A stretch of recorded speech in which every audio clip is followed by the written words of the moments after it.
پاک صلی اللہ علیہ وسلم ساری رات اللہ کے حضور سربہ سجود بھی رہے اور اللہ سے دعائیں بھی مانگتے رہے، اور اب اسی جگہ بیٹھ کے جنگ بدر کا معائنہ بھی فرماتے رہے اور صحابہ رضی اللہ تعالیٰ عنہم اجمعین کو ہدایات بھی دیتے رہے۔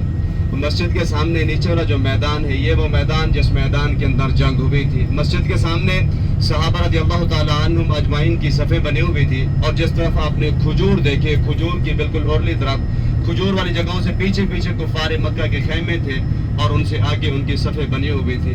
اور اسی میدان کے اندر اللہ نے مسلمانوں کو عظیم و شان فتح عطا فرمائی، اور اللہ نے اسی میدان کے اندر کفار کو ذلت کا مقام بنایا، اور اسی میدان کے اندر 70 کفار واصل جہنم ہوئے، جن میں سے 14 بڑے سردار کفار مکہ کے 14 بڑے سرداران تھے، جن میں سے ابو جہل بھی تھا۔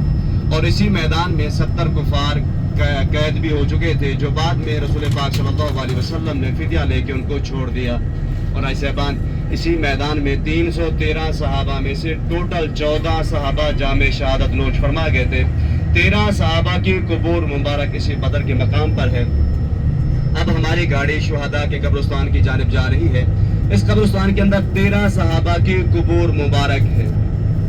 جو 14ویں صحابی تھے حضرت عبیدہ بن حارث رضی اللہ تعالیٰ عنہ، وہ میدان بدر کے اندر بہت زیادہ زخمی ہو گئے تھے، اور زخمی حالت کے اندر ان کو مدینہ المنورہ واپس لے جا رہے تھے۔ راستے میں ان کا انتقال ہو گیا، اور ان کی قبر مبارک راستے کے اندر ہے۔ باقی 13 صحابہ کی قبور مبارک اسی قبرستان کے اندر ہے۔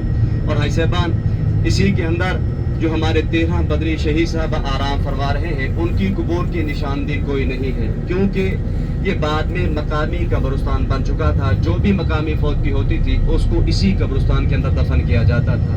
یہ قبرستان بھی جنت البقیع کے قبرستان کی طرح ہے، چاروں اطراف سے یہ قبرستان بند ہے اور ایک ہی جیسا قبرستان ہے۔ اور آئی صاحبان، خاص کر میں خواتین سے گزارش کروں گا کہ رسول پاک صلی اللہ علیہ وسلم نے خواتین کو قبرستان کی طرف جانے سے منع فرمایا ہے۔ خواتین گاڑی کے اندر بیٹھ کے شہداء کو سلام پیش کریں، اصالِ ثواب کریں، دعائیں مانگیں۔